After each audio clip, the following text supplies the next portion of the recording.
Tune into the Salsa Kings Network.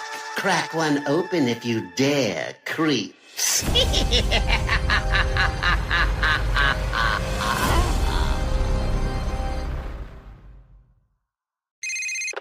Hey, it's me, the Quenchies. I'm that late afternoon craving you just can't shake. Wait, what's that? Welch's Grape Aid? No! Made with real fruit and no added sugar, nothing answers the call of the Quenchies like Grape Aid. Got the Quenchies? Grab a Grape Aid in your juice aisle. It's me, isn't it? What are you talking about? Well, you came looking for Buffy, then settled.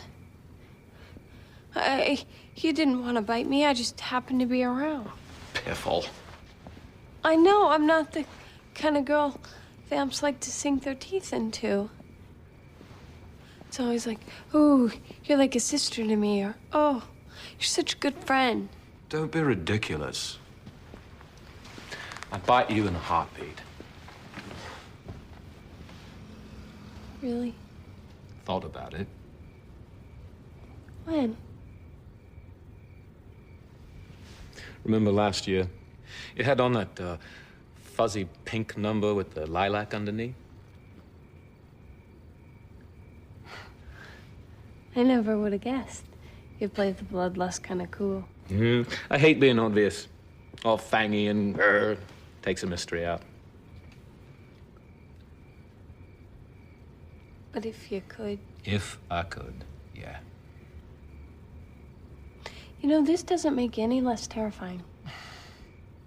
Don't patronize me.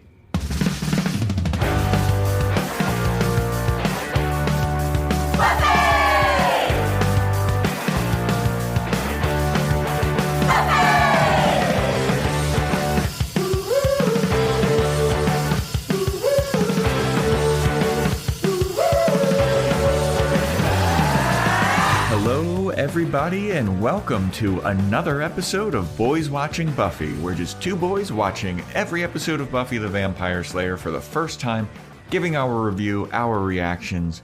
We're your hosts. I'm Joe Welke. I am Vance. And today we're talking about Season 4, Episode 7, The Initiative, directed by James A. Contner, written by Douglas Petrie. Original air date November 16th, 1999, to an audience of 5.65 million people, and boy oh boy, Bombshell City.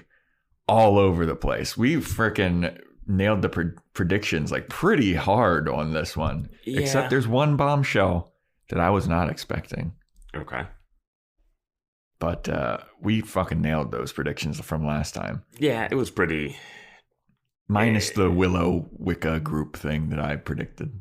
Oh, yeah. I mean, it was pretty obvious that it was going to have to do something with... The Initiative is just such a name for a secret organization. Yeah, like a commando organization or something. Yeah. But before we get into the episode, everybody, I would like to remind you all that we have a Patreon, patreon.com/Boys Watching Buffy, where we have Boys Watching Angel, and we also have Boys Watching Movies. You can sign up for those. And we have some... Wait, did you want to announce the movie that we're doing? Oh, you're right. This was your whole thing. Yeah, this was my idea, and then I completely forgot about it. On the Boys Watching Movie Patreon tier, we got into the Christmas spirit, everybody. We got into the Christmas spirit, and we did a long review of the Bill Murray classic Scrooged. So if you're a fan of that movie and you want to hear us ramble on about it and how fucking insane that movie is. It's insane, yeah. Definitely sign up for that. I think it's coming out this week. It's coming out on the 15th, I believe. The 15th. So it'll be out this Thursday. I should be out 2 days after this podcast launches, probably. So check that out, everybody. And yeah, sign up for our Discord and all that jazz. But without further ado, we have some freaking shout outs.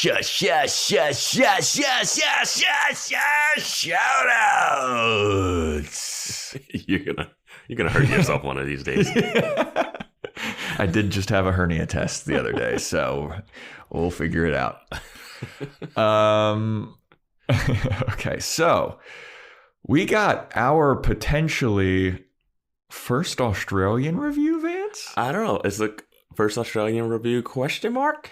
Yeah, I'm not sure. We started to be able to see what countries these are coming from. Yeah. So we got one from all the way down under from Time to Grow Up. ? Time to Grow Up. Thank you so much for that 5-star review. Very nice to see it. Vance, you want to shout somebody out? We got a couple of these. Yeah, we got a couple more. This is a big shout out week. We have Love5297. These boys rock. Yeah, thank you. Thank you. I think we do. I think we very much we do. Rock. Yeah. We're very much like Cleveland. And we also got one more here from Dear Tristesse. You know who you are. We love you. Thank you so much for the review. And we're just as excited as you are. It's also interesting, like a lot of people. So Dear Tristesse mentioned like the first episode that they gave a listen to was our passion episode. And that's like a common theme, apparently. That's like the make or break podcast episode. And I need to go back and listen to it and make sure that we didn't fuck it up. Well, people seem to like that one. Hopefully. And yeah, that is the quintessential, like, if you're on board with Buffy or you're not. Yeah, I mean, that's a banger of an episode of the show. If you don't like that the podcast episode. Yeah, if you don't like that episode, then, like, you're never going to like the show. Yeah. But, I think that is everything that I have a show. I have a show, the 14th at El Cid. With Booty Burlesque. I'm going to be doing trapeze. And the 17th with Booty Burlesque at Transplants Brewing Company in Palmdale. Be doing trapeze on both of those shows. So if you want to come see me flying through the sky, that is how to make that happen. You got anything to plug there, Vance? No. Just everyone enjoy your holiday stuff that's happening around this time. Yeah. All right. Shall we get into the initiative here, Vance? Let's do it.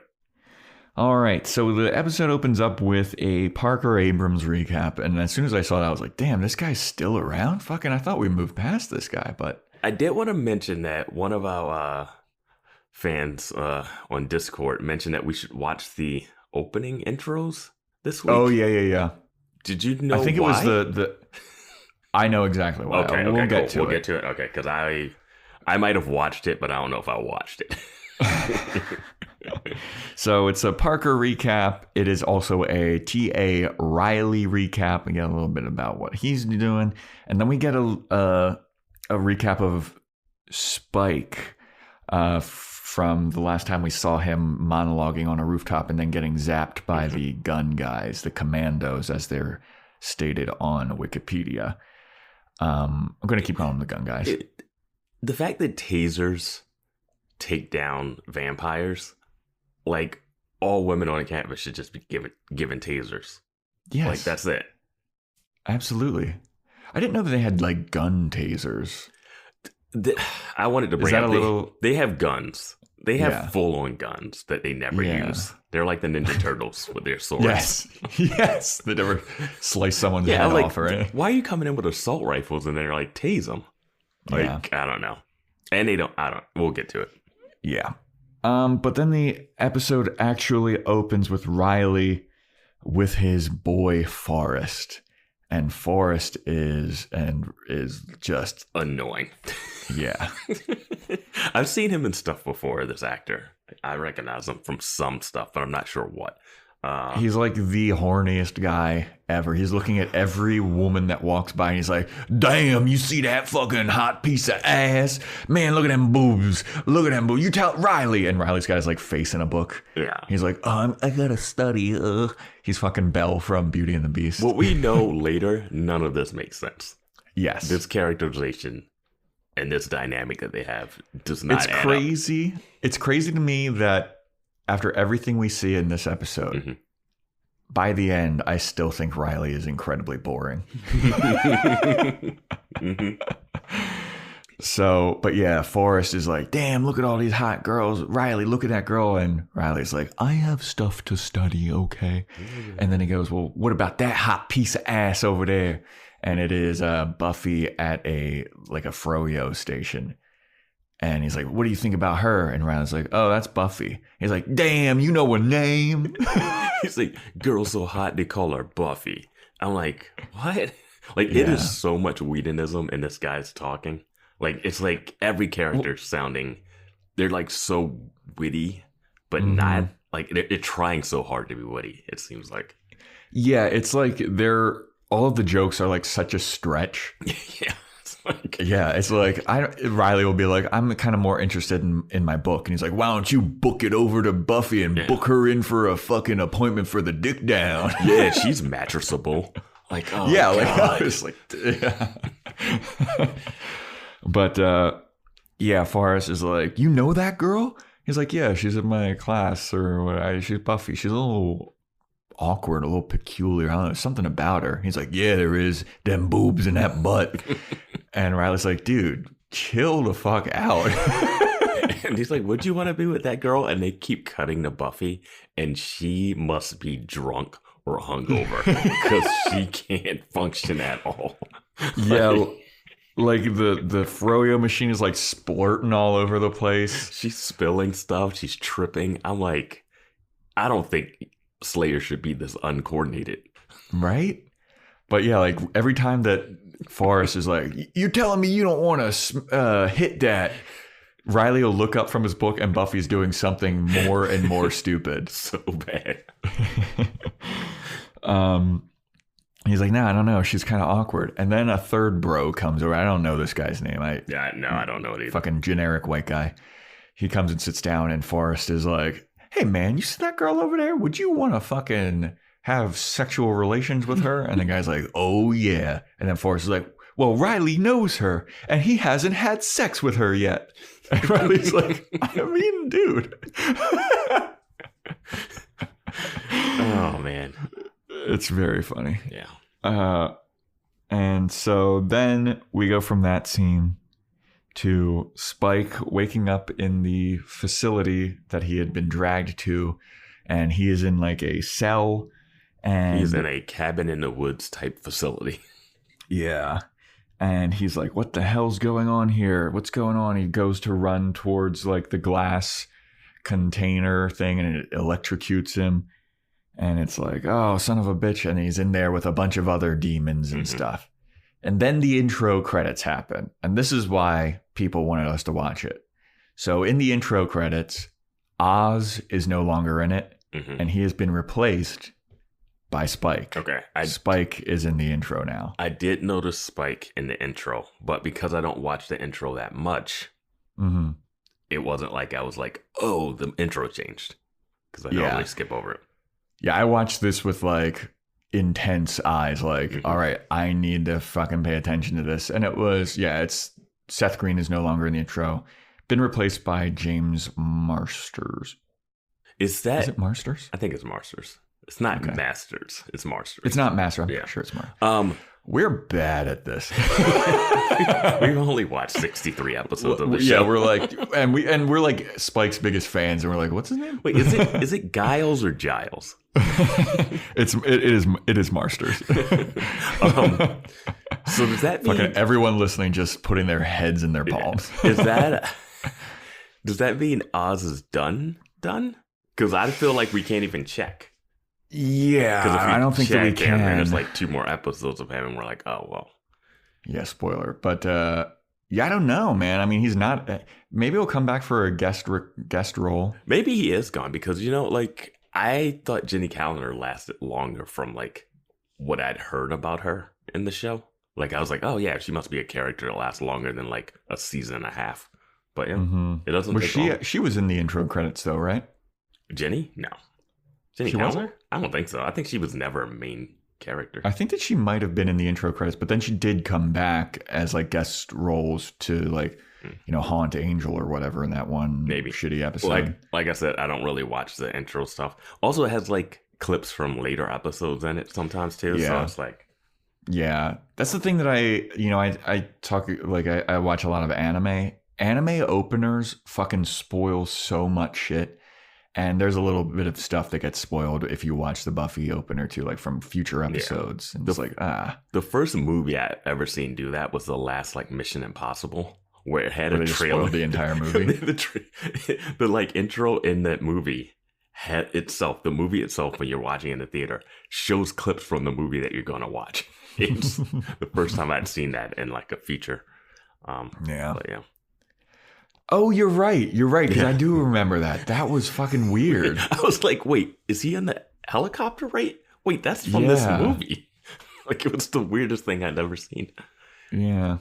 No, we're way off topic. But yeah, Spike's in the intro now. So he's, I guess, a series regular from this point forward. And maybe we start to understand how this romance blooms now. I mean, they started to set the seeds in this episode. Yeah. So we come out of the intro and Giles and Xander are chilling at Giles's place. And Giles is drawing a lovely, beautiful, artistic portrait of these gun guys. Mm-hmm. And he fucking nails it. He's like, I would say that you think this is an accurate representation of this? I gotta say, that must be part of watcher training. It's just being able to hear a story and sketch immaculately, like to the details. That explains all the sketchings in all the books for me. Yes, it does. Yeah. But they're sitting there and they're kind of commiserating about how like they can't really help Buffy because these are just normal guys, and they're like, Buffy's not going to need our help. It's like, this is when you should be helping. I know. Like, this is something that's definitely in your wheelhouse to, like, you're like, I'll help Buffy when it's a supernatural demon that no one understands. And it's like, these are just dudes. Yeah. Like, you could at least put some research into where they're coming from, who they work for. Yeah, Giles is like, I'm not even fucking going to research it. They're just guys with guns. There's guys with guns all over the joint. Xander's like, should we just conjure up a demon or something? And Giles almost considers it, but then says it's reckless.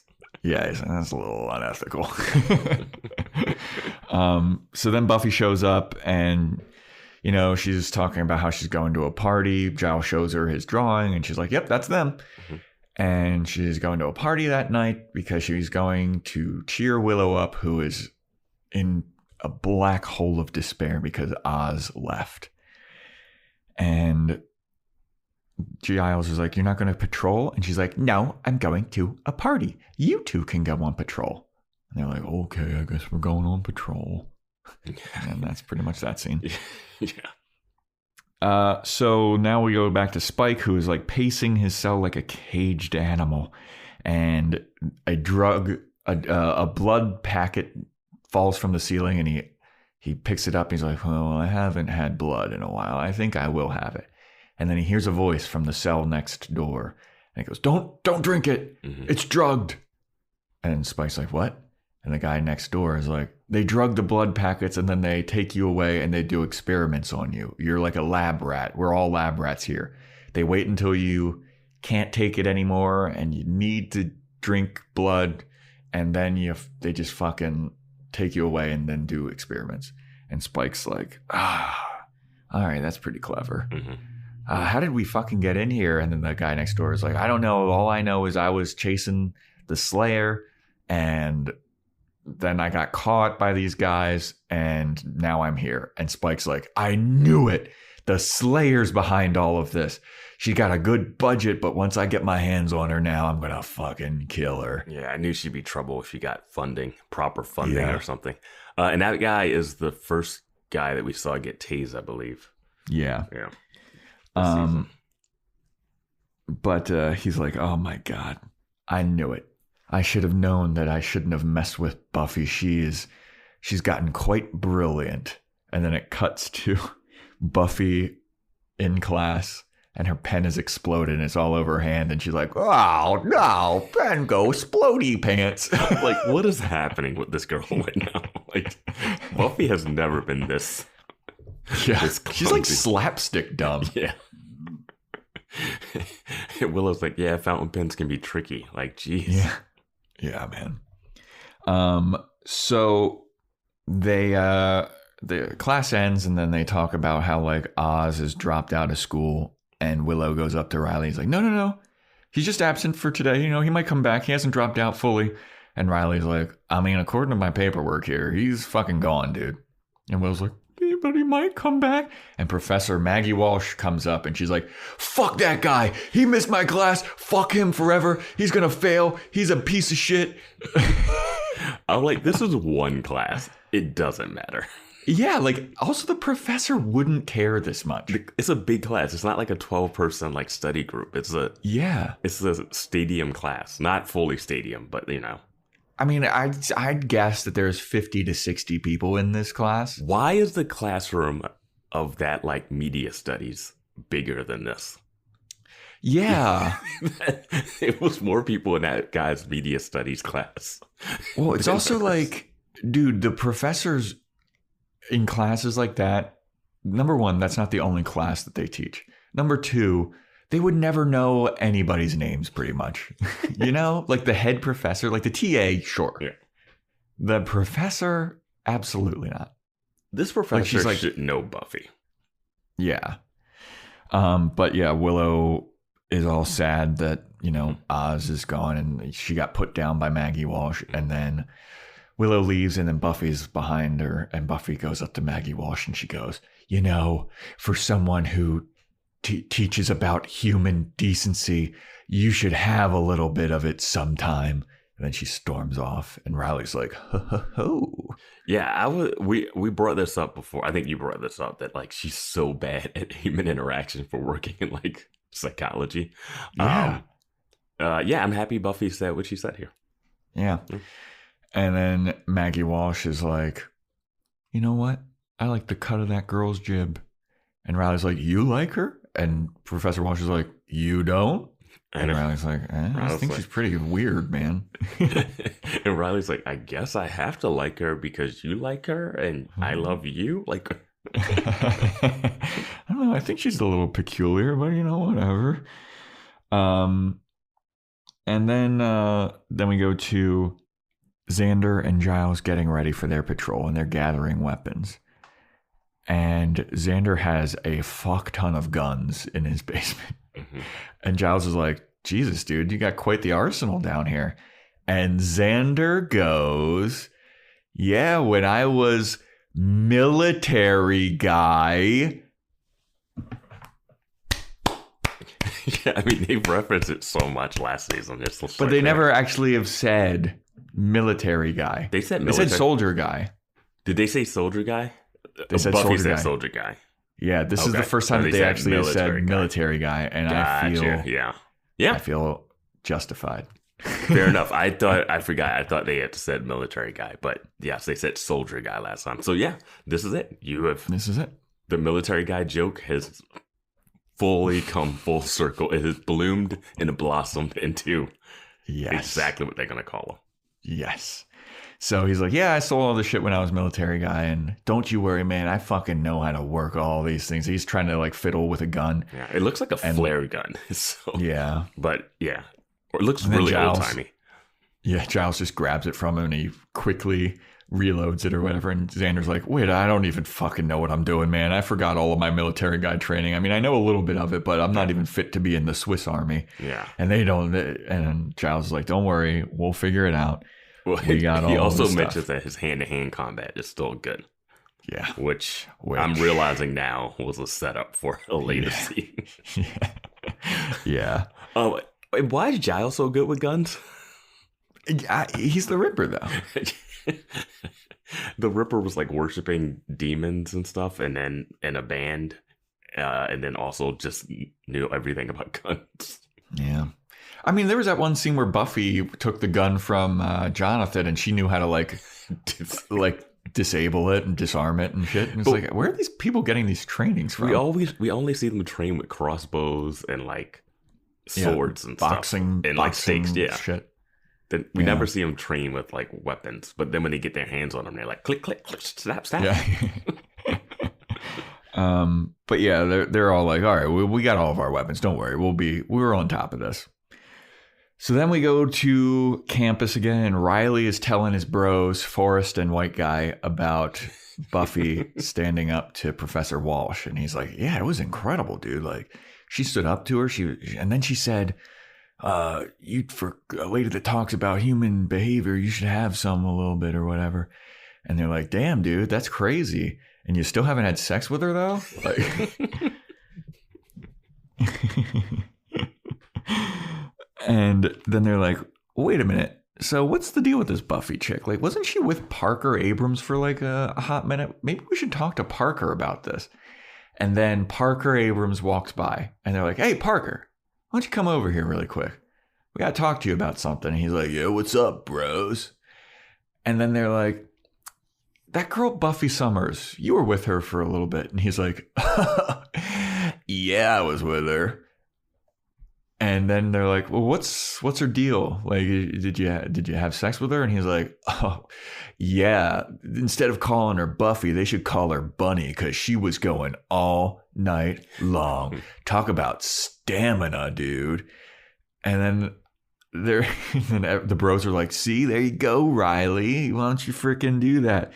And then Riley's like, but I will warn you, she's a freaking stage 5 clinger, dude. Yeah. She gets clingy. Like, I hooked up with her and it's like, freaking, what do you expect? Church bells and wedding rings? No, I was just trying to fuck you, dumb bimbo. And then Riley's had enough. No, the line that he says is, it's like a toilet seat, the line is like toilet seat doesn't. What's the difference between Buffy and a toilet seat? A toilet seat doesn't follow you around after a knee gets punched in the face by Riley. Yeah. And he hits the deck, dude. Like, that is a freaking punch and a half to Parker Abrams. Parker Abrams officially becomes awful. Like, yeah, there was no we've been debating it in the Discord, and we haven't seen these episodes coming up. Yeah, like that's the thing. The people debating with us have seen this. Yeah, yeah. I feel like we need to remind people a lot of times. This is our first time watching. But I don't understand how they're arguing for Parker, like the nuance of his arguments when he has just apologized to Buffy, gotten knocked out, and then when asked about Buffy, he decides to just rip her again. Yeah, in front of these dudes. Like, I think he's awful. Well, we've only seen Parker interact with women before this. Yeah. And he's doing his like schmoozy playboy kind of game that he's running on them. So we see him as like the charming guy that's like trying to fuck. Mm-hmm. And then this is the scene where we see like the veil behind the scenes Parker, where he's with his boys and he's like, yeah, fuck sluts, dude, and all of them are dumb bimbos. And it's like, oh, okay. And he learned nothing from being caught on fire and rescued by her. Like, at that point you would be like, hey, I slept with her, but she's a little clingy. Like, he could be all of that, but then he just keeps ripping her. Yeah, I mean, he just like, this is a little bit of, I feel like, him trying to be like macho man, but with the boys, where he's like, yeah, I totally banged her. Yeah. But that like underneath the surface, he's like, I would have fucking died without that lady. I don't get that at all. I feel like he doesn't even remember any of that stuff. Yeah. He doesn't seem to take that into account. Because he won't remember a lot of stuff after this fucking punch that he got, dude. He got knocked out 3 times in that one episode. So. Mm-hmm. Dude, he's going to have some serious head trauma. He's Giles as fuck right now. It'd be funny if he was like, I don't even know if I know a Buffy at this point. Yeah, and then so Riley and his bros are now walking around campus, like outside, and Riley's like, I can't believe I fucking did that. I can't believe I punched him. And they're like, yeah, why did you do that? And he's like, I don't know. I just couldn't take him talking about Buffy like that. It was so crude and disgusting. And then Forrest was like, man, I talk like that all the time. And then Riley says, yeah, but it's usually about your own mother. I forget the setup, but it's like a your mama joke. It's a terrible your mama joke. It's so bad because, I don't know. This whole grouping of dudes is weird. Yeah. And then so Riley and them are still talking. They're like, well, I mean, it was crazy, but like, what do you care? Like, Parker does that. He hooks up with a bunch of girls. Like, why did you punch him about Buffy? And then Riley's like, I think maybe it's because I like Buffy. And then the bros are like, we know. And he's like, you know? And they're like, we've known for fucking ever. You're fucking so obvious, dude. And then the most obvious guitar music, like the love music strings start playing in the background of this. Yeah. It's like, oh my God, I think I like Buffy. It's like, da da da da da da. Like, oh man. And can I just say, like, a brief pause here for a moment. Riley is like the least professional person ever. If he's like under this guise of being a TA, you know, he's trying to fucking date one of his students and he just punched another one of his students in the face. Well, I mean, that's not like... He's going to get taken down, dude. What I'm saying, like, he hasn't tried to date Buffy before any of this. Well, he's going to. Yeah, now. but like before this, he hasn't been unprofessional. Okay. Yeah. Like, I mean, yeah, nothing. Yeah. He hasn't done anything unprofessional, and like, what, he punched one guy. Unprofessional. He's acting as a student, so punching another dude is not unprofessional if you're undercover as a frat brother. No, but he's one of, because fucking Parker is in that class with Buffy. Yeah. So he punched one of his students in the face. Whatever. I don't think that's like so far down on my list of cares. So yeah, Riley's like, I like Buffy. I think I'm going to go ask her out. And the bros are like, fucking nice, dude. Buffy stealing sandwiches in class. Yeah. So then we go back to Spike, who, you know, he's passed out on the ground now. The blood packet is empty, and the guys come over to his cell, the people that are in charge, and like, all right, we got one. Put him on a stretcher, and they start to tie him up, and then Spike wakes up and he goes, "Oh, not today." And he grabs this dude by the neck. And I was like, as soon as I saw Spike like on the ground and the blood packet empty, I was like, this is fucking classic, clever Spike. Yep. Like it a lot. I wonder what he did with the blood. That's the thing, is like, he had to hide the blood it's somewhere. It's all white room. Yeah. Is it just in his pants? Like, I don't know. Yeah.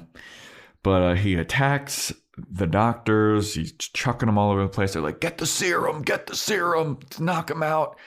He's fighting them. He throws one doctor into the other one, and the doctor with the serum stabs the other doctor with the serum. It is really weird because he gets slammed against the wall where the other vampires. He's like, let me out. I know the exit.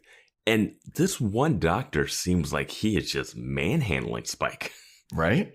I'm like, is he on super serum or something? Like, what? Why is he so strong? Yeah. And it is like, while the guy that's in the cell is like, free me, Spike, free me. Yeah. Spike's like, I'm a little fucking busy right now. Like, they have a whole conversation while he's hemmed up. Exactly. It was like so long. Yeah. And it's like awkward. And then Spike eventually gets free, steals the key card, lets the one vampire that's next to him go. And he's like, all right, come on. This vampire's like, the exit's out this way. Mm-hmm. And he's like, all right, let's go together. And then so they're running together. And then a whole horde of soldiers show up to like subdue them. And then Spike goes, actually, you know what? Let's split up. Throws that vampire into the bunch of soldiers and takes off himself. And I was like, that's fucking awesome. What makes this scene great is that he has to do 2 dives underneath doors with his coat and boots. And it just looks so funny. Yeah, Indiana Jones style. Yeah. It's awesome. Yeah. So Spike is out and on the loose. So then we go to Willow, who is sad in her dorm. She's listening to very sad music. She's just no TV on, just on her bed, staring into nothingness. And Riley shows up and he goes, oh my God. Oh, hey, Willow, sorry to interrupt something extremely depressing. And Willow's like, no, it's fine. He's like, I'm just looking for Buffy. And Willow's like, she's not here. He goes, okay. And Willow's like, all right, you're gonna fucking leave? And then Riley's like, hey dude, are you okay? And Willow's like, no, I'm freaking sad. My boyfriend left me. He's a werewolf. He killed somebody in front of me and then fucking tried to kill me. She doesn't say all of this, but like, we know the story. And Riley's like, well, I came here to ask Buffy out. And Willow's like, I don't approve. And Riley's like, why not? She's like, because anyone that fucking wants to date anyone is a piece of shit. She's like, why should I trust you? You know? And he's like, well, I have a trustworthy face. And then Willow's like, I find that people with trustworthy faces are usually attached to liars. And then Riley's like, okay, dude, like, what's your fucking deal? And he's like, look, I just think it'd be awesome to ask Buffy out. I think she's cool. I'd like to take her out. And yeah. And then Willow goes on this whole rant about like, so what's your plan? What do you think's going to happen long term? How you guys go out, you ask her out, you have a good date, then you have a good second date, then you keep going out and you get intimate and you share a bunch of secrets with each other and you get all lovey-dovey, and then out of nowhere you just stop feeling that way, and then you leave forever and leave both of you in this black hole of despair. And Riley's like, yeah, that's kind of the plan. And at some point, like, Willow gets up and she's trying to like shove the duffel bag of weapons underneath. Mm-hmm. And it's so obvious that what she's doing that he's just like, oh, let me help you with that. And he just pushes it underneath the bed. Yeah. Does not notice it, does not see what's sticking out of it. Just, and like, why would someone's roommate get up and then try to hide the other roommate's stuff? That's so suspicious. Yes. But Riley's too focused on like winning Willow over and like basically getting her blessing. He's like entranced by her being in all red. So then Riley's like, all right, well, I guess I'm not going to win you over, but I'm still going to ask Buffy out. So fuck you. I'm leaving. And he starts to get up to leave. And then Willow's like, she likes cheese. And Riley turns around and he's like, what? It's like, she likes cheese. And he's like, well, that's a start. I'm like, why did they go with chocolate? Yeah, Riley's standing in front of a chocolate poster. Yeah, I guess they went with cheese because they were like, the party will have cheese. So this joke will make sense. Because you know all those frat parties that have cheese plates? Yeah, charcuterie boards. And then she's like, she also has a stuffed animal pig called Mr. Gordo. He's like, how is this going to help me? He's like, this is too much information. Like, if I bring that up, like, do you think she's going to be charmed by me? Yeah. What were you doing in my room? Like that. But yeah, and then Willow's like, and she also unironically likes the ice capades, and she's going to. She said with a healthy dose of irony. You're right. Which is key. Yeah. Even though I don't think she has any irony with it. I think she actually just likes it. Unironically loves it. Yeah. And then she's like, and then we're also going to a party tonight at the fucking Sigma Nu house or whatever frat it is. And Riley's like, the Sigma Nu house? That's my house. I'll be there tonight. And then Willow's like, cool, you can bring up Mr. Gordo at the party tonight. I don't know. Yeah, dude, you also see her in class. Yeah. You have multiple opportunities to get to know her and talk to her. Well, this is the other thing that it's weird to me. So he's like living in a frat house, but in my school, TAs were all grad students. So you didn't have to be a grad student to be a TA in my school. Are you sure about that? Yeah. All right. What if your school doesn't have graduate studies or something? You know, like, I don't know. I don't know, man. All of my TAs were grad students, so I was like, how is he in the frat but also a grad student? Just community colleges not have TAs? I don't think so. I don't know. I didn't go to a community college. I didn't go to a community college either, but by your laws, they can't. Yeah, I would assume not. I think community colleges grades the papers? Are smaller. The professor. Oh, gosh. I mean, I don't know. I don't think you have to be a grad student to be a TA, but also... Discord, help us out. Here's the thing. He's a grown-ass man, and they're not even in school, so none of this matters. Yeah. It doesn't even make sense that they're even pretending that they're in school. Like, that doesn't track. They don't need to be TAs in this school. Yeah, maybe, like, further on in the world building of this, we'll find something out about why they're TAs and professors and stuff. I have so many questions. Yeah. But, so then, Willow basically invites Riley to the party that's at his house.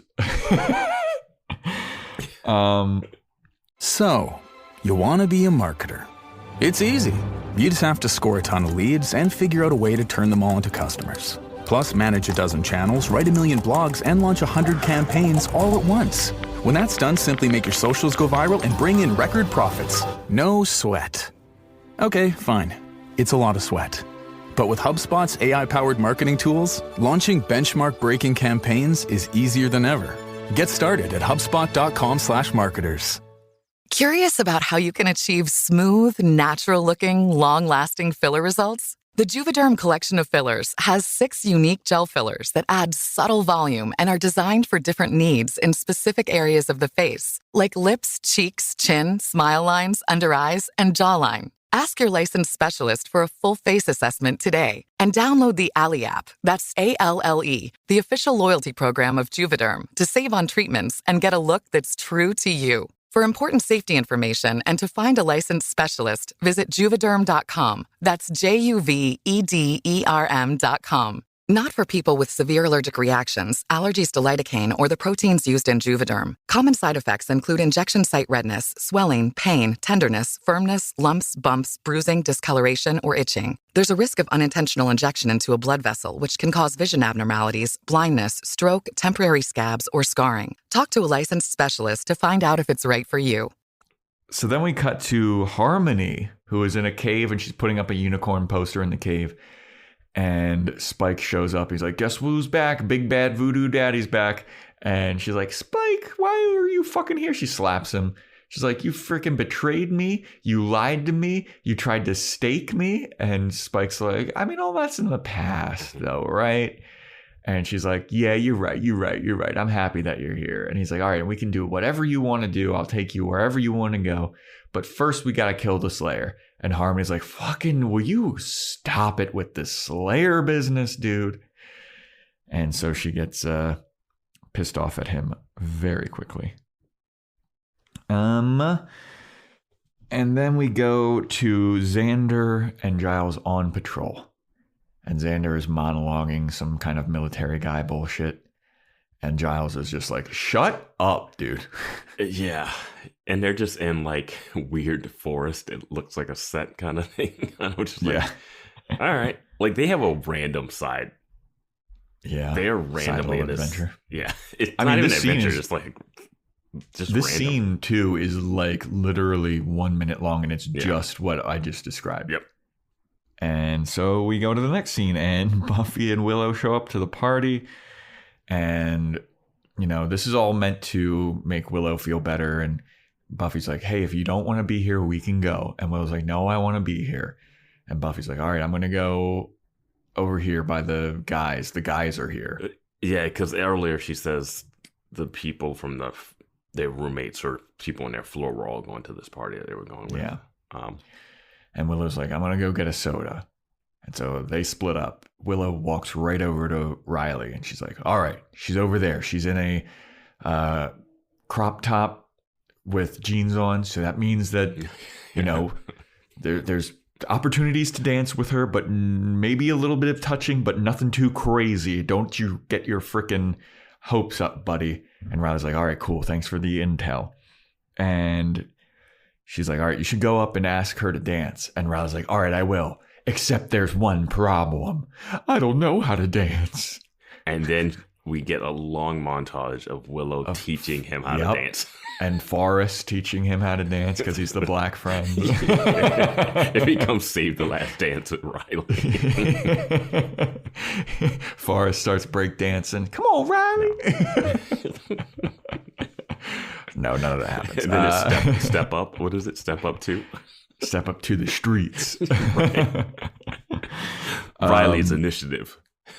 And yeah, Riley's all nervous, and he's like, all right, I'm nervous to ask her or go talk to her. And then Willow's like, don't be nervous, but I will mention, if you hurt her, I will fucking kill you. And it's like, you know, I know that that's like I've gotten that speech so many times, and you know what? I've hurt so many people, and I'm still alive, baby. Still going strong. There's a hit list out for you. Don't worry. It's coming. Yeah. But yeah, then Riley walks over to Buffy, and he's all awkward, and he's like, hey, did you do the readings? And Buffy's like, yeah. And then Riley's like, fascinating stuff, huh? And I was like, huh. And then Riley just picks up a toothpick with cheese, and he's like, you want some cheese? And then I laughed for like 30 minutes. I couldn't stop laughing. I had to pause the episode. Yeah.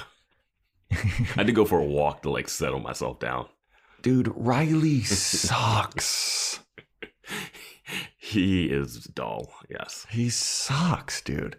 So this is the one thing that like got spoiled for me is like a long time. Like when we were in season 2, somebody was like, "So are you Team Riley?" And I was like, "I don't even know who fucking Riley is."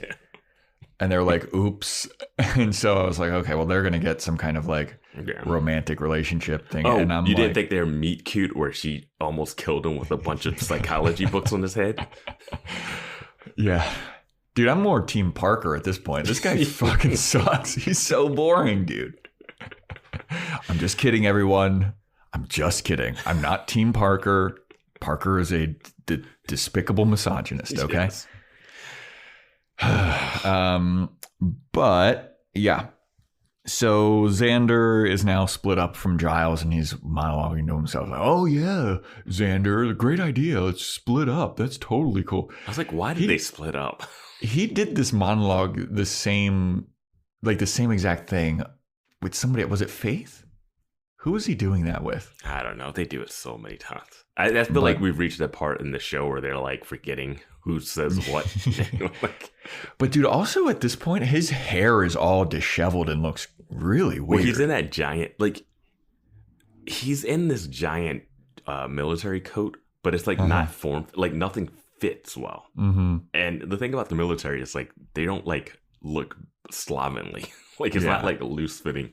He just looks like a kid pretending that, like, you know, where you go to a surplus store and you just buy stuff and you just like the colors and the look. Yeah, you're right. Yeah. So he's wandering through the forest and he stumbles upon a bunch of clothes on the ground. He's like, "Huh, this is weird." And then out from the bushes comes Harmony with a gas canister, and she's putting gas all over the clothes. And then Xander shows himself and he's like, "Harmony, huh? Interesting seeing you here, you frickin' vampire." And he pulls out a stake and he's like, "I'll have you know I'm highly trained to put this through your heart." And Harmony's like, "As if I could frickin' kill you where you stand right now." And then he's like, "Bring it on." And then she runs at him and slaps him in the face. And he goes, "Ow!" And then he slaps her in the face. And then they get into this slap boxing fight. And all this like epic music is playing. It's like in slow motion. I don't know what this is. I really don't. So we know Angel is like a nice vampire because he has a soul. Mm-hmm. Now she is somehow doesn't have a soul, but seems like she's still a nice vampire. Like, why is she not killing Xander here? Well, now correct me if I'm wrong too. Mm-hmm. But I feel like we heard at a certain point that when you become a vampire, you're not the same person and you don't like remember the stuff from your past life as a non-vampire. I think you're Am wrong. I making that up? I think you're making that up. Yeah. Okay. I don't know why I've thought that. No, yeah. Like even that guy that met Buffy when Mandalorian, when he met Buffy that one night. Oh, yeah. And then he turned the next day, he saw her again. Yeah, he was like referencing them. Mm-hmm. Yeah. No, they don't lose their memory of other stuff. But they do lose their soul. Yeah. And become completely like bloodthirsty, hungry animals. Yeah. But she seems to be completely controlled. Like, yeah, and she like wastes a lot of time just like slapping him. And she has him like in a headlock, like close to his neck, where she could easily bite him. And I also don't know why Xander isn't afraid that she would. Yeah, because she's like taunting him. She's like, "I'm gonna bite you. I'm gonna bite you." He's fighting her like this is a play fight for some reason. Yeah, it's like 2 5-year-olds fighting.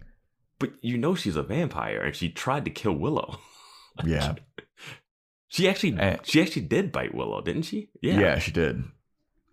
I don't know, man. I mean, it's funny, but I don't get it.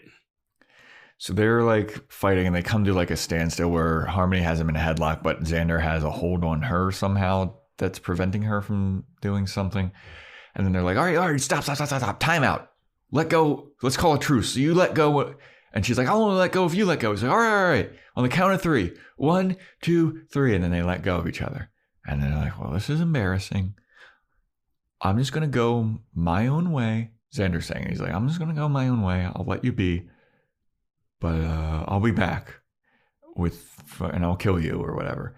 And she's like, I don't even want to die. It's freaking, I'm just out here burning Spike's clothes because he freaking came back. And Xander's like, what, Spike's back? She's like, yeah, he came back and I thought he was going to love me again. He promised me the world again. But then all he was doing was talking about, oh, I'm going to kill the Slayer this. Oh, I'm going to kill the Slayer that. And all he thinks about and talks about is the Slayer. And then Xander gets all wide-eyed. And he's like, I gotta go fucking tell Buffy what's going on. Spike is back, the guy that we always beat up all the time, and it's not really a threat. Yeah. So then we go back to the party, and Buffy is dancing, and she's surrounded by guys, and she's dancing like face-to-face with this one guy. And Riley's sitting on a couch with Willow, and he's like, I fucking blew it. And then Willow's like, yeah, man, you did. And he's like, no, I freaking choked. How could I? I'm good at things. I'm a capable man. I don't know why I can't talk to this girl. I like her. And Willow's like, you'll have another fucking chance. Unlike me with my boyfriend who left. And Riley's like, ugh. Riley in the scene earlier in her room, he says, I've never courted a girl like Buffy before. Mm-hmm. Who says that in college in the 90s?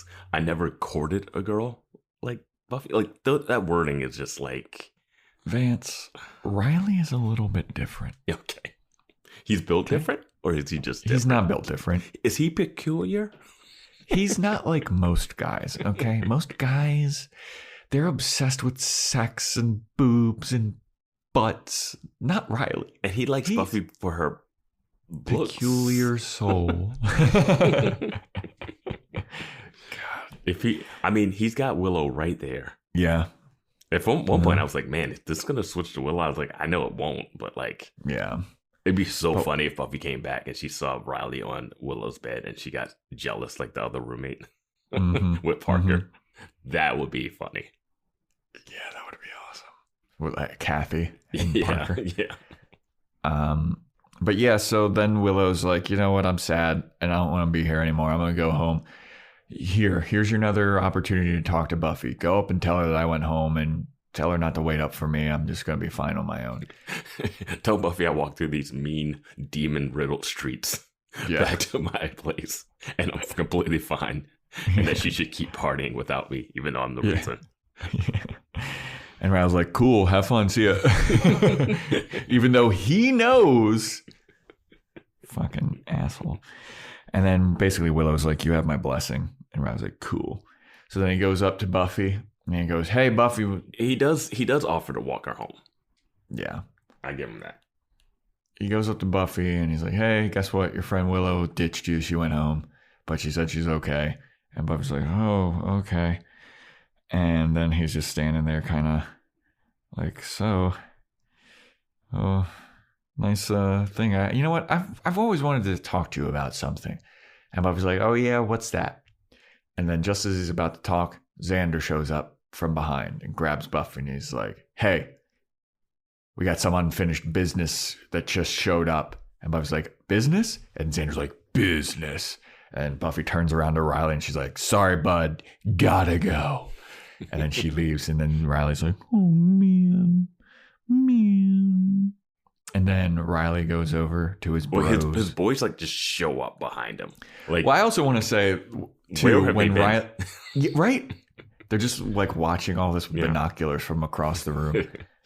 But also, when Riley goes up to tell Buffy that Willow went home, Buffy's talking to another guy. Yeah. And Riley just taps her on the shoulder. Buffy turns around immediately. Yeah. And the other guy just dips. I will say that's one of my favorite things in TV shows and movies is like the person will be talking to someone and then someone comes to talk to him and that person just, that extra has to just do that, like look away and walk away as if the conversation ended. Yeah. It happens all the time. It almost every scene is staged like that. It's so funny.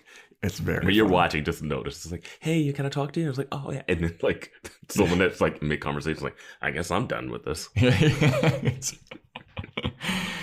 So Riley's bros come up to Riley and they're like, oof, tough break, man. And then they start walking together and Riley's like, I don't know, man. I just fucking blew it. And, you know, I got to figure out how to talk. And they're walking down these hallways. And then they freaking walk downstairs to some door.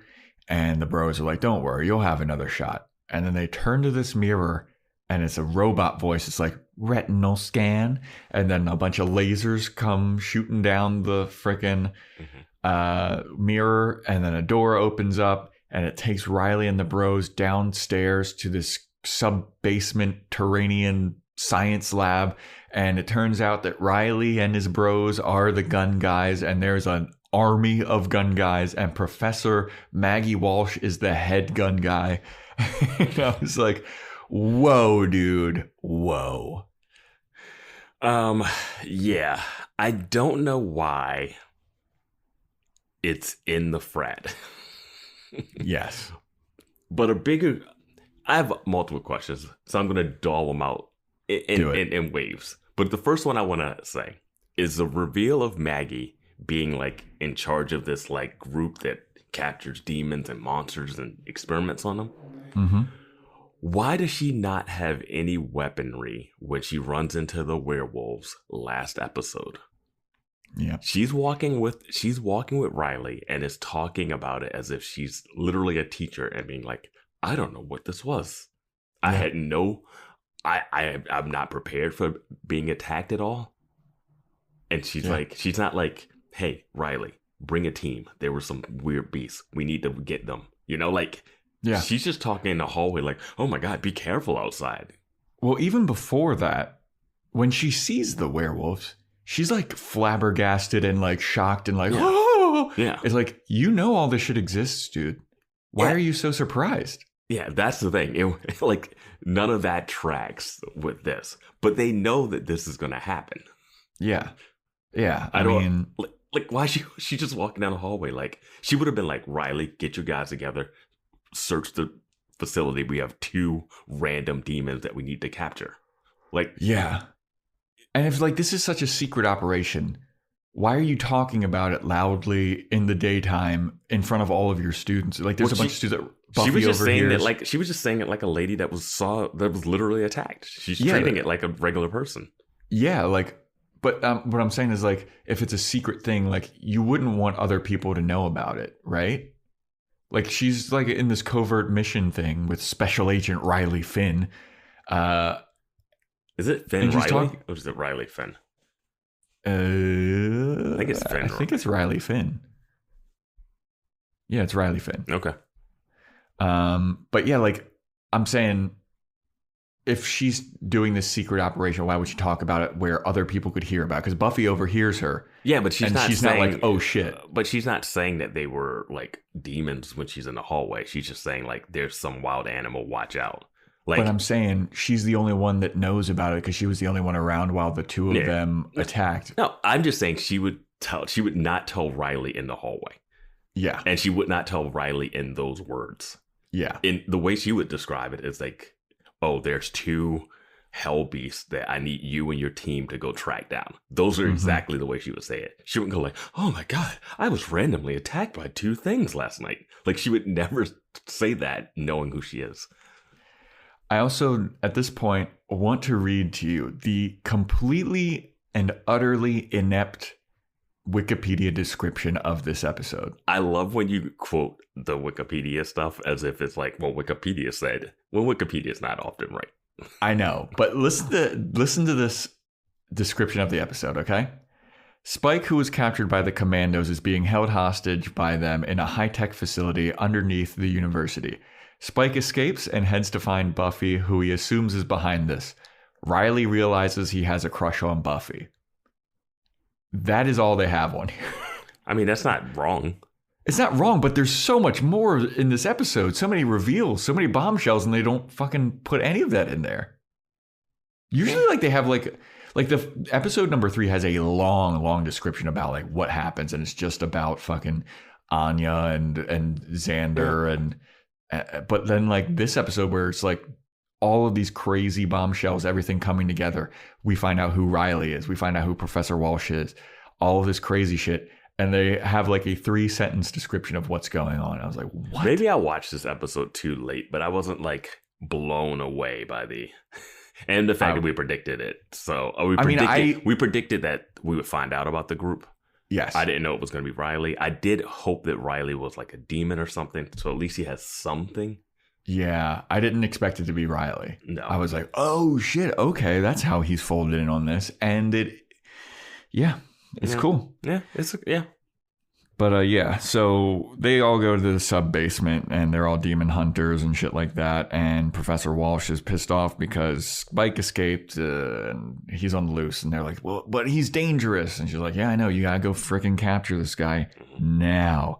And she puts Riley in charge of the operation. He's got like a team of 20 guys with guns. He's like, all right, soldiers. We're going to head out, ship out. We're going to search for a fucking Spike. This is happening during the party.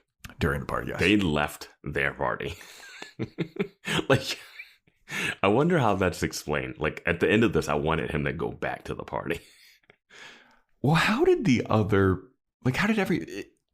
that can't be the only entrance to this sub-basement. There's a whole, like, fucking hundreds of people down there. There's like tanks and warehouse, like they have like outposts that they can like come out of random places in the forest. Like, yeah, Buffy should have stumbled across one of these during her like patrols. Yeah, during the last 4 years. Well, hold on. It is 5 miles away. It is 5 miles away. You're right. Whoa, Once you get away from the Hellmouth, things are different. Yes. Okay. So now Buffy is going, she went over to Giles and Xander and they're talking to her about Spike being back. And then Xander's like, so who's that guy that you're talking to? And Buffy's like, oh, that's Riley. He's a fucking doof. Don't worry about him. And Buffy's like, all right, I'm going to go kill Spike like I should have done forever ago. And then Xander gives her a flare gun, and Buffy's like, guns aren't really my thing. And he's like, it's a flare gun. If you need our help, shoot the flare gun and we'll be there. And Buffy's like, okay. So then we go to Spike, who's on a computer, who finds Buffy's dorm. Why a flare gun? I mean, I know why at the end of this episode, but that's the most random. They've gone through so many chaotic things.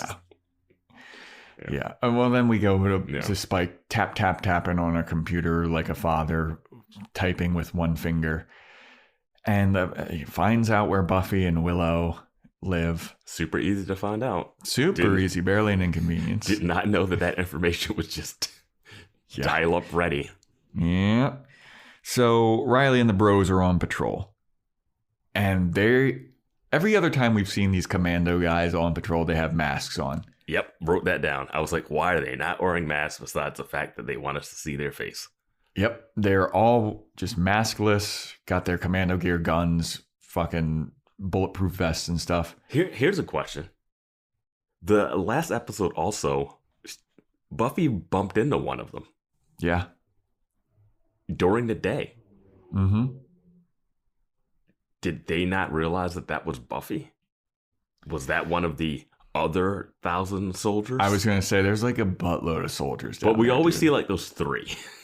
They always go in teams of 3, but sure, fine. I'm going to say that's other people. Someone should say, hey, we saw some girl running around in the woods. With a gigantic trank gun. Yeah. Maybe they were after the werewolves too. Maybe she did eventually tell them to go after I was going to say, because that was after Professor Walsh was talking to Riley about the werewolf situation. Maybe. But... yeah, so they're all walking around without masks on, and Riley's like, man, I can't believe I freaking blew it with Buffy. And they're like, yeah, you'll get another chance. just straight out of Tarantino's playbook, you know? Like, hey, they're hitmen, but they're just talking about cheeseburgers. So then they're like, all right, well, we got to fucking find this Spike guy. We got our radar on him, and we chipped him, I guess, or what. All right, here's another thing. So how long has Spike been in? For what I've seen, I don't think Spike has ever been tested on. I think they captured him. Mm-hmm. Maybe they tested on him that first day when they tased him. That's the only way. Yeah. Otherwise, because he's never drinking the blood and then been tested on. Unless that vampire waited for him to get tested on like 3 times before he was like, hey, stop doing that. Yeah, maybe. I mean, maybe he was knocked the first out day. for like 3 days. Maybe the first day. Yeah. He does look very dehydrated the first time we see him.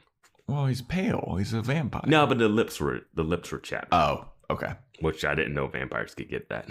But yeah. But so then they're walking around and they're like, well, we gotta find freaking Spike.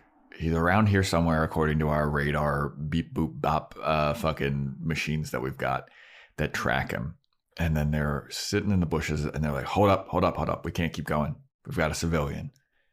And it's Buffy sitting on a bench because Buffy's like, I'm going to try and find Spike and I'm going to fucking kill him. And Riley and the bros are like, oh my God, is that your freaking girl? And Riley's like, oh my God, it is Buffy. And they're like, this might actually work. Maybe we can use her as bait to lure out Spike. And Riley's like, you're going to freaking use the girl I got a crush on as bait? And they're like, I mean, it's a pretty freaking good idea, isn't it? It's a really good idea. And Forrest is like, I mean, I'm a fucking sniper, dude. I'm good from like 500 yards away or whatever. That's why I carry sniper rifles inside. Yeah. And Riley's like, absolutely not, soldier. And he's like, but come on. And he's like, I order you to stand down. And then Forrest is like, are you pulling rank on me, bro? And Riley's like, yes, I am. And that's the moment I'm like, you outrank him, and that was the conversation you had at the lunch table? Right? Like, what is the training process to be in this group? Yeah, I mean, oh my God, is Xander going to become one of these guys? His military guy, initiative guy. Yeah, he has to join the initiative. That'd be sick. He has to. Yeah, but Riley's like, I've got another plan. Mm-hmm. So he takes off all of his military guy gear and walks over to Buffy. He's like, Buffy, what are you doing out here alone on a bench at night? Don't you know it's dangerous? And Buffy's like, yeah, I'm fine. I want to be alone though, so go away. And Riley's like, I'm not going away. And Buffy's like, well, then you're being fucking creepy. And he's like, well, I just want to make sure that you're safe. And Buffy, they had this whole fucking back and forth. Mm-hmm. Like, well, I'm not going to leave if you're leaving, or if I'm not leaving until you're leaving. And they're at like a standstill, basically. And then they hear a scream in the distance. And they both are like, fuck, gotta go. They start running. Which for Riley should be like, why is she running? Right? Like, that should raise some eyebrows if you're Riley fan. And they run in different directions, even though the scream came from one place. Right. But yeah. So then we go to Willow, who is sad in her dorm, and she gets a knock at the door, and Willow goes, come in. And who comes in but our boy Spike? And he's like, hello, love. Hello, governor. If I was Willow here, I'd be like, oh, hey, Spike. What are you doing here? Yeah. Like, what do you need? Like, I wouldn't even be like, I wouldn't necessarily be afraid of him at this point.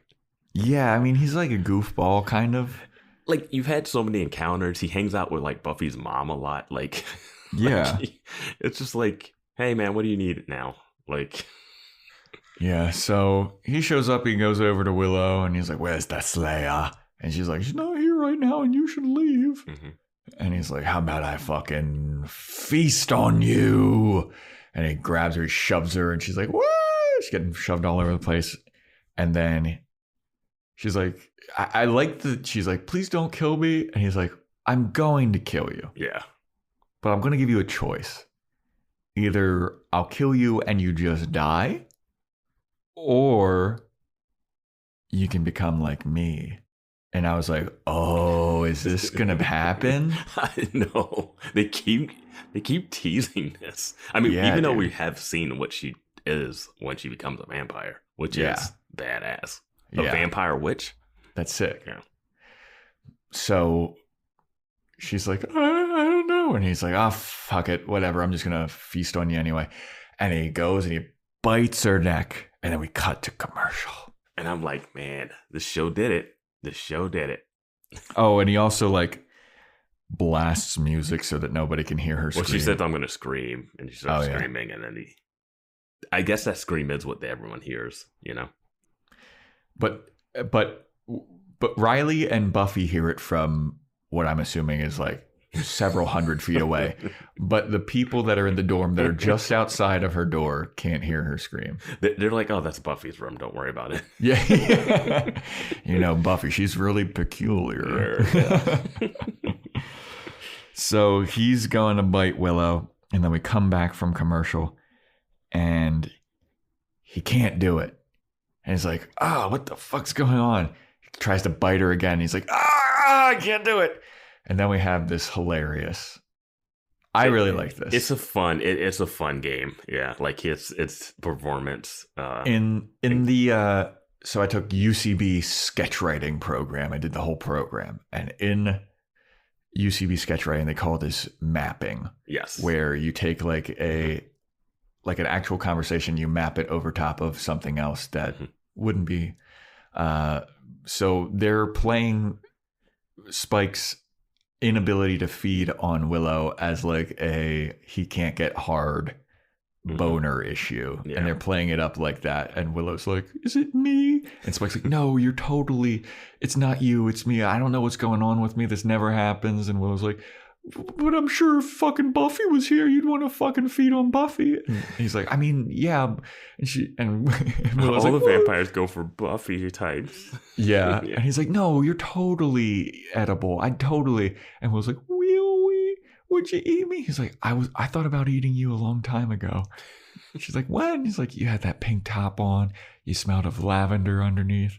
And Willow's like, I kind of thought that's what you were thinking when I was. But you play it really cool. He's like, I don't like to do the like snarl, growl look. You know, I like to play it chill. Like it's great performances by both of them. It's a fun like impotency, like can't get it up, like performance thing that's never happened to me before type of thing. And then it also like flips it on its head where like Willow is now comforting Spike, where she's like, it's not your fault. We can try again in a half hour. And then she snaps out and it's like, wait, what am I doing? Well, I like that she's like, we can try it again in a half hour. It's like, don't patronize me. So yeah, then she smashes a vase over his head or a lamp or something. She smashes something over his head. I think it was a lamp. And then she can't open her own door. Yeah. Which is insane to me. Yeah. It's not like I don't know. It's just like she can't get outside the door. So as she's trying to escape, the gun guys infiltrate the dorm because they see Spike on their like heat vision thing. And they see that Spike, his body temperature is ice cold, baby. So they infiltrate there. They know that he's in Buffy/Willow's dorm. I do like the reverse heat seeking thing. Yeah. Actually, like those actually would just like, you wouldn't even be able to see anything. But in a normal one, it would just like, you only see the heat signature. Yeah. But they have one that shows heat signatures and cold signatures somehow. Well, it's like heat signature and then also outlines of everyone. Well, the thing is, if he's giving off no heat, right, he would just blend in with the background because everything in that room would be giving off no heat. So it's like really, it's still fun. It's still fun. So they bust in their commando gear. They finally put masks on. Yes, because they're about to go into school and in a dorm. Yeah. And boy, oh boy, do they pass a lot of students as they're busting in here. So everybody on campus has seen them. Yes. They're like, oh yeah, this is just campus security. Yeah. They have to. So they get a battering ram. This is pre 9/11 too. This is like, we're not at like all hands on deck in America. They get a battering ram, and just as Willow is, getting to the door, they battering ram the door open. And she jumps into them. Yes. What are these soldiers or not? Yeah. Willow weighs like 100 pounds tops. Like, yeah. So Willow kind of like thwarts those guys. Spike starts attacking the gun guys and trying to escape, and then they catch him, and then he breaks free again, and they're like what do they call it? He's something 17, specimen 17 or whatever, experiment 17, and he's like running through the dorms. They don't they like fucking. Well, this is what happened. They end up. How is there a bunch of smoke everywhere? They end up getting. Yeah, there's so much smoke, but the smoke comes after the flare gun, I think. Okay. So they manage to subdue Spike, and then they're like, "Hey, he's with this girl. She might be like bitten. We have to like take her out." And it looks like they're gonna shoot her in the back of the head with something. They have to quarantine Willow too because they were together. And they're like, "No," and Riley's like, "No, don't do it." And then this is when Buffy shows up, and she sees these masked guys like with Willow pinned down, and then she shoots the flare gun that like bounces off of all of the walls, and it smokes, and then it makes them all blind because they have their night vision goggles. Well, that's the thing, is like they don't have night vision goggles on. They have like heat signature goggles on. I don't know, but then a bunch of smoke happens, and then they can't see anything. They take their goggles off, and then they can't see anything. And then Buffy's just like wailing on people. Yeah. She's flipping over stuff. She's hitting them with chairs. She's working this one dude's abs. Dude, she was wailing on that guy's abs. She was like, it was going on forever. I know. I was like, he's gonna die. Yeah. And then she fights Riley for a while. And Spike escapes during all of this chaos. Does he jump out of a... I don't know how it gets away. He jumps out of a window. And then So two things happen in this scene. One is, how is Riley strong enough to fight the Slayer? No. Because Buffy has been able to take out regular dudes with ease. Yeah. I'm trying to think of what non-monster has been able to like fight her. Like, I don't even think the Ripper can stand a chance against Buffy. I mean, she fucking flipped Larry like on his head in that one episode. Like, she can pick people up like above her head and toss them. Yeah. And Riley is like going toe to toe with her. Yeah. So I don't know if Riley has like some super serum in him at all, or if he's just like, oh, he's a military trained guy, so that's why he was able to fight her. I don't know. We don't know enough about that. Also, she just lets them run away. Yeah, after they fight for a while, he goes, abort mission, and then they run away. And Buffy just stands there like, yeah, damn right. And like, he can't see her. He just sees like the white outline, where I was like, does he not know that that's Buffy? Because she did say lines with her voice. Yes, she did. She said like... Well, that's like, in a later scene, they were saying like, some guy was fighting us. And I was like, you know it wasn't a guy. They were like, he's so big. And I thought that was just them like defending themselves. And she was like, and then Ryan's like, if it was a person. Yeah. Like, I was just like, you heard her talk, didn't you? Yeah, that's what I'm saying. It's like, I heard her talk. I know. It was like that one episode where in Earshot, where she heard a man's voice clearly say, I'm going to kill everyone here. And then it was a woman. I was like, what the fuck? Yeah. What is this misdirect that you're trying to do that doesn't work at all? And then Buffy's like, I'm going to kill Spike when I find him. Yeah. Does not find Spike. Spike gets away. Yep. And Spike also knows the military where guys she get lives. Away. Spike knows what dorm she lives in. So you can never go to sleep. Yep. Because I think he has full access to come in because Willow invited him in.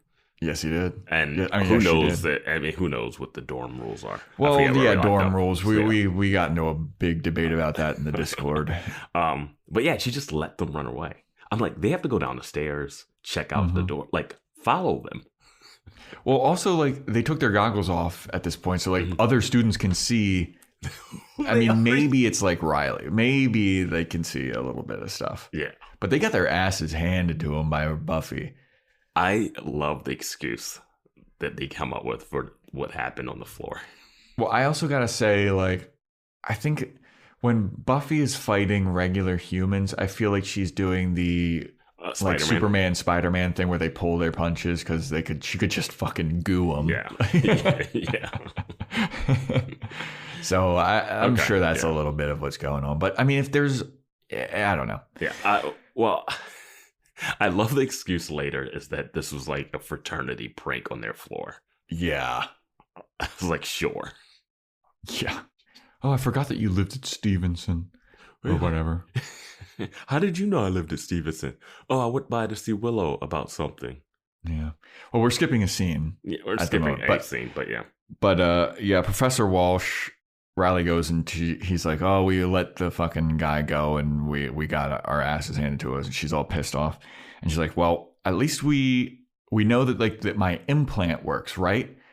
And Riley's like, yes, the implant that you put into Spike, he can't feed on any living organism without feeling immense pain. And I was like, oh, okay. Now I see where this is going with Spike and Buffy potentially. Yeah, exactly. I was like, oh, okay. So now she can make out with them.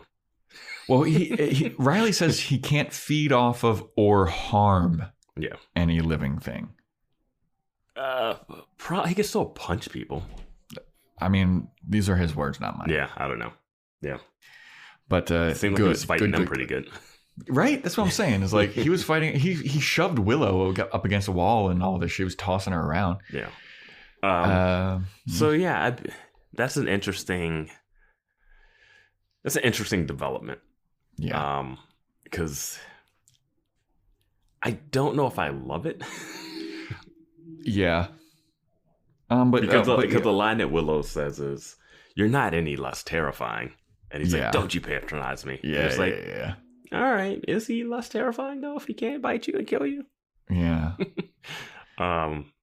Yeah, I feel like he's gonna have to like Roadrunner, like Warner Brothers, like try and find ways to like trick him into spilling blood. So he's like, yes, all right, I inadvertently harmed you, and now I can drink your blood.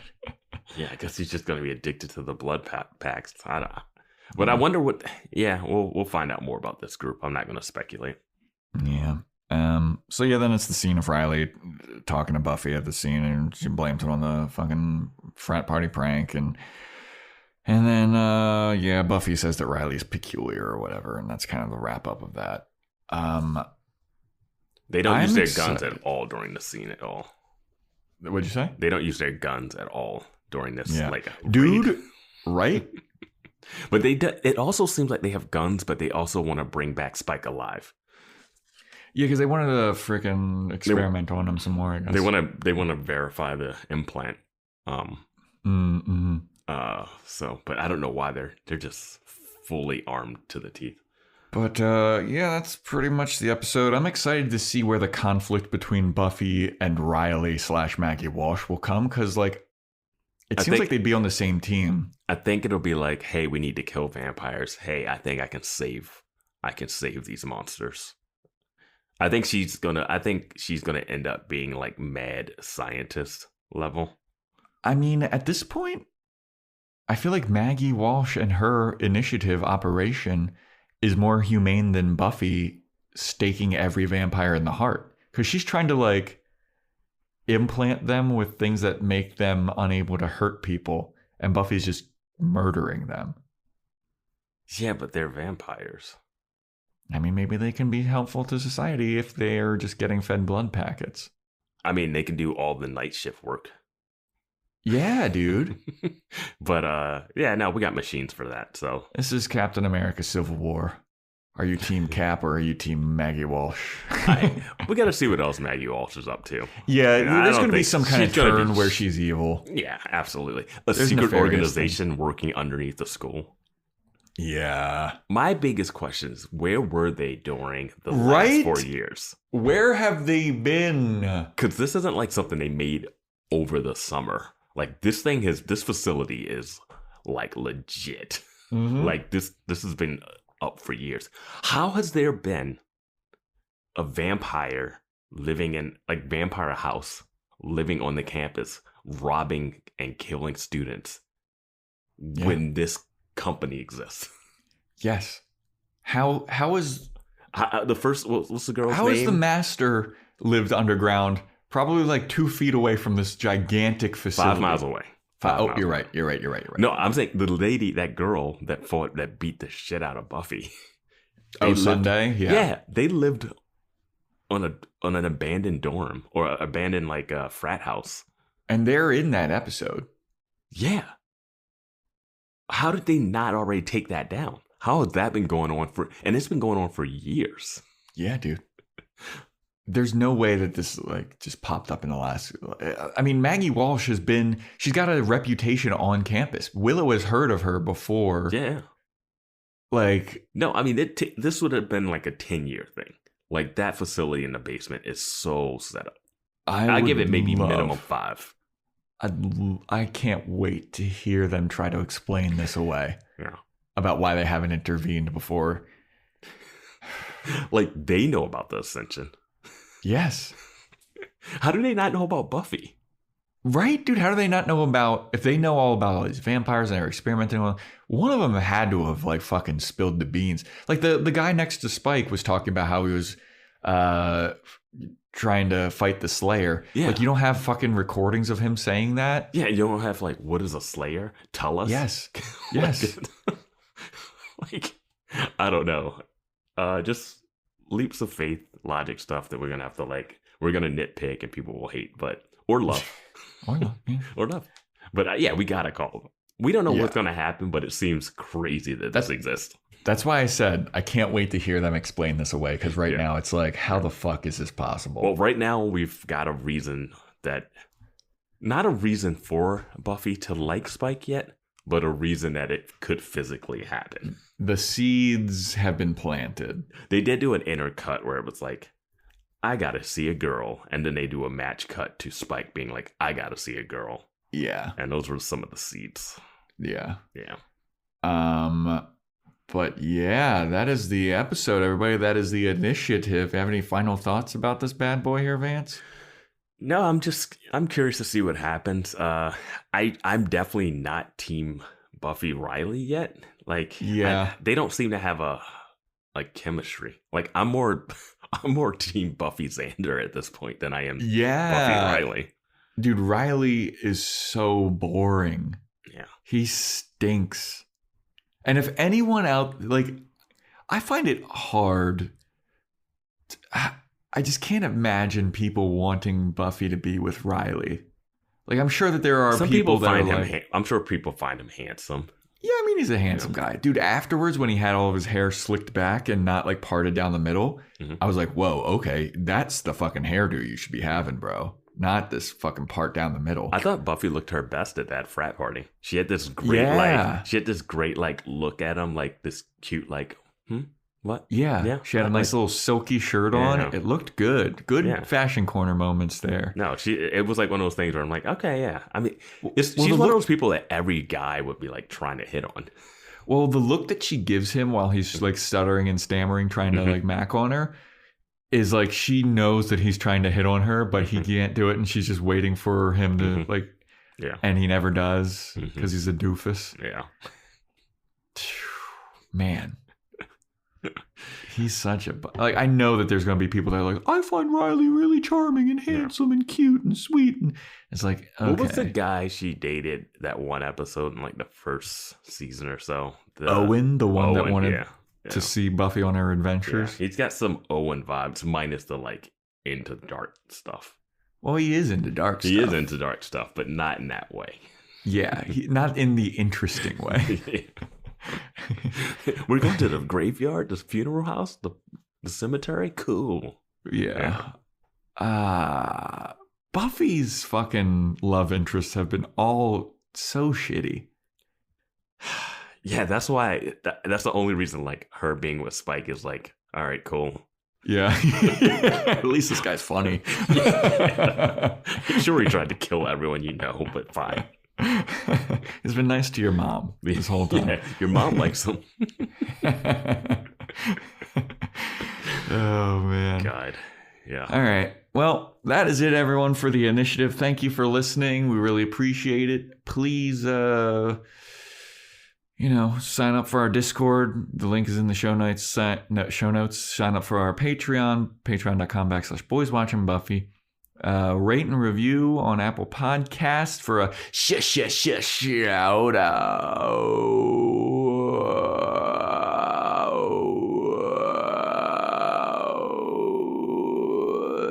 And also you can DM me those freaking Spotify ratings at Joe Welke. Follow Instagram at Boys Watching Buffy. Email is boyswatchingbuffy@gmail.com. Oh shit, I didn't do this yet. Vance, just waiting for it. The next episode is titled Pangs, Vance. This is gonna have something to do. Oh well, this is Spike dealing with not being able to eat. Yep. Hunger pangs. Done. Yep. Agreed. Wrap it up. There we go. All right. So, thanks for listening, everybody, and stay tuned next time for when we talk about pangs.